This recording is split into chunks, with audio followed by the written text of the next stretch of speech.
வணக்கம் நேர்களே, நான் உங்கள் ஆஸ்ட்ரோ பூர்ணா. இன்னைக்கு நாம பார்க்கக்கூடிய சிறப்பு தலைப்பு செவ்வாய் பயிற்சி. நீச்சமாக இருக்கக்கூடிய செவ்வாய் பகவான் கடக ராசியிலிருந்து சிம்ம ராசிக்கு ஜூன் மாதம் 7ஆம் தேதி பயிற்சி ஆகிறார். இந்த 7ஆம் தேதி பயிற்சி ஆகக்கூடிய அந்த செவ்வாயினுடைய பயிற்சி ஒவ்வொரு ராசி என்பவர்களுக்கும், ஏன்னா நீச்சமாக இருக்கும் போது பலவிதமான பாதிப்புகளையும் கொடுத்திருப்பாரு, பலவிதமான ஒரு உயர்வுகளையும் கொடுத்திருப்பாரு இந்த செவ்வாய் பகவான். இப்போ அந்த நீச்சத்துல இருந்து வெளியில வந்து செவ்வாயினுடைய பயிற்சி ஒவ்வொரு ராசி என்பர்களுக்கும் என்ன மாதிரியான ஒரு பலன்களை கொடுக்க போகுதுன்றதுதான் இந்த பதிவுல பார்க்க போறோம். இந்த சேனல்ல முதன்முறையா பாக்குறீங்கன்னா சப்ஸ்கிரைப் பண்ணிக்கோங்க. பெல் பட்டன்ல ஆல் ஆப்ஷன் சூஸ் பண்ணீங்கன்னா உங்களுக்கு என்னுடைய அடுத்தடுத்த பதிவுகள் நோட்டிபிகேஷனா வந்துட்டு இருக்கும். கன்னி ராசி அன்பர்களுக்கு செவ்வாயாகப்பட்டவர் விரயஸ்தானத்துல பயிற்சியாகி வரார். கன்னி ராசி அன்பர்களுக்கு இந்த செவ்வாய் கொஞ்சம் கெடுபலனை கொடுக்கக்கூடிய ஒரு கிரகம் தான். ஏன்னா உபஜய ஸ்தானத்திற்குரியவர், 3ஆம் இடத்திற்குரியவரும் அடுத்து அஷ்டமாதிபதியும் இந்த செவ்வாய். இதனால் வரைக்கும் 11ஆம் இடத்துல நீச்சமாக இருந்து எல்லா தொந்தரவுகளையும் கொடுத்து இருப்பாரு. அதாவது உங்களுக்கு ஆர்டர் கைகூடி வரும், கடைசி நேரத்துல கேன்சல் பண்ணிருப்பாங்க. தொழில் சம்பந்தமான வாய்ப்புகள் கை நழுவி போகிறதுக்கு உண்டான அதிகப்படியான அமைப்புகள், வேலையில இன்டர்வியூக்கெல்லாம் எல்லாத்துக்கும் போயிட்டு அங்க போய் ஃபெயிலியர் ஆகிறதுக்கு உண்டான ஒரு பயமும் பதட்டமும் அங்க வந்து அந்த இடத்துல என்ன செய்வது அறியாதுன்னு அந்த இடத்த அப்படியே நீங்க கேன்சல் பண்ணிட்டு வரக்கூடிய ஒரு தருணம். இதெல்லாமே இந்த ராசி என்பர்களுக்கு கடந்த காலத்துல இருந்திருக்கும்.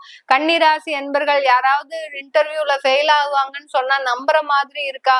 அந்த அளவிற்கு ரொம்ப திறமையும் ஒரு ரொம்ப புத்திசாலித்தனமும், எந்த இடத்துல எப்படி பேசலாம், எந்த காரியத்தை சாதிக்கலாம் அப்படின்ற மாதிரியான ஒரு துரிதமான ஒரு திறமை உடையவர்கள். இவர்களுக்கே அந்த இன்டர்வியூல பயம், இன்டர்வியூல ஏதோ ஒரு குறைபாடு இருக்கு அப்படின்னா இது இவர்கள் மனம் சார்ந்த பிரச்சனை கிடையாது, கிரகங்கள் சார்ந்த பிரச்சனை.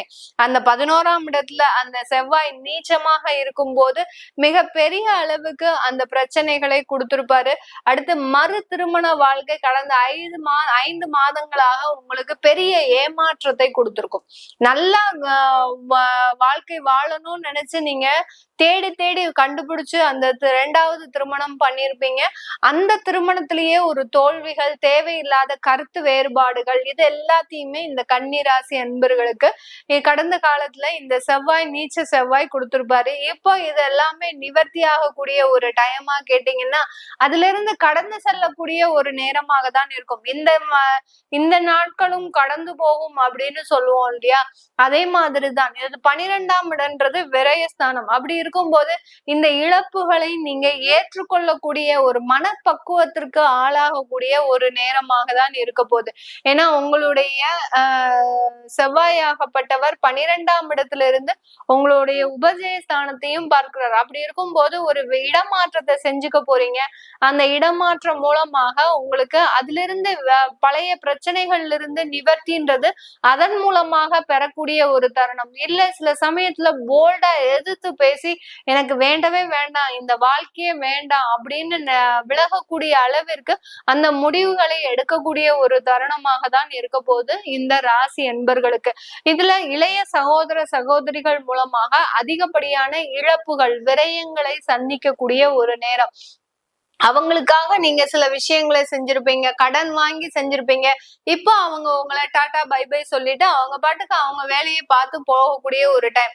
என்னடா இது, நம்ம அவங்களுக்காக செஞ்சோம், அவன் பாட்டுக்கு இப்படி போறான், அவங்க பாட்டுக்கு இப்படி போறாங்க அப்படின்னு ஒரு மன உளைச்சல். இது எல்லாத்தையுமே நீங்க இப்போ என்ன பண்ண போறீங்க? நல்லா அதையும் கடந்து செல்லக்கூடிய, எவ்வளவோ சந்திச்சுட்டோம், இது என்ன பெரிய விஷயமா அப்படின்னு நினைக்கக்கூடிய அளவிற்கு இந்த ராசி என்பர்கள் அந்த இளைய சகோதர சகோதரிகள் மூலமாக அதிகப்படியான விரயங்களை செய்யறதுக்கு உண்டான ஒரு நேரம். இந்த 60 நாட்கள்ல அவங்களுக்கு ஏதாவது செய்யணும் அப்படின்னு நீங்க ஒரு முடிவு எடுத்திருக்கிறீங்கன்னா கொஞ்சம் போஸ்ட்போன் பண்ணிக்கோங்க. போஸ்ட்போன் பண்ணிட்டீங்க அப்படின்னா 60 நாள் கழிச்சு செய்யும் போது அது பெரிய இழப்புகளை உங்களுக்கு கொடுக்காது. இப்ப இவர்கள் வெளிநாடு செல்வதற்காக நீங்க தான் அந்த குடும்பத்துல ஒரு பெரும் முயற்சி எடுத்து சில விஷயங்கள்லாம் முன்னேற்பாடா செய்யணும் அப்படின்ற பட்சத்துல 60 நாள் கழிச்சு செய்யுங்க. அதற்குண்டான ஒரு நடவடிக்கைகள் நல்ல ஒரு மாற்றத்தை கொடுக்கும். இல்ல மேடம், எனக்கு இந்த 60 நாளுக்குள்ள அவங்க காலக்கெடு கொடுத்துருக்குறாங்க, இந்த நாளுக்குள்ள நாங்க செய்யணும், இது எங்களுக்கு பெரிய ஏமாற்றத்தை கொடுக்குமா அப்படின்னா கண்டிப்பா அது ஒரு ஏமாற்றத்தை தான் கொடுக்கும். உங்களுடைய பணங்கள் கொஞ்சம் விரயமாகறதுக்கு உண்டான ஒரு நேரமாக இருக்கும். இளைய சகோதர சகோதரிகள்னால உங்களுக்கு பெரிய அளவுக்கு லாபங்கள்ன்றது இந்த காலகட்டத்துல கிடையாது. அடுத்து உங்களுடைய ருணரோக சத்ருஸ்தானத்தை பாக்குறதுனால கண்டிப்பாக உங்களுக்கு இந்த காலகட்டம் கடன் அளவு அதிகரிக்கக்கூடிய ஒரு நேரம். கன்னிராசி என்பர்கள் இந்த காலகட்டம் 60 நாட்கள்ல எவ்வளவு கம்ப்ரஸ் பண்ணி உங்க செலவுகளை குறைக்க முடியுமோ குறைங்க. இல்லாட்டி கடன்னால சில விஷயங்கள்ல மாட்டிக்கக்கூடிய ஒரு நேரமாக இருக்கும்.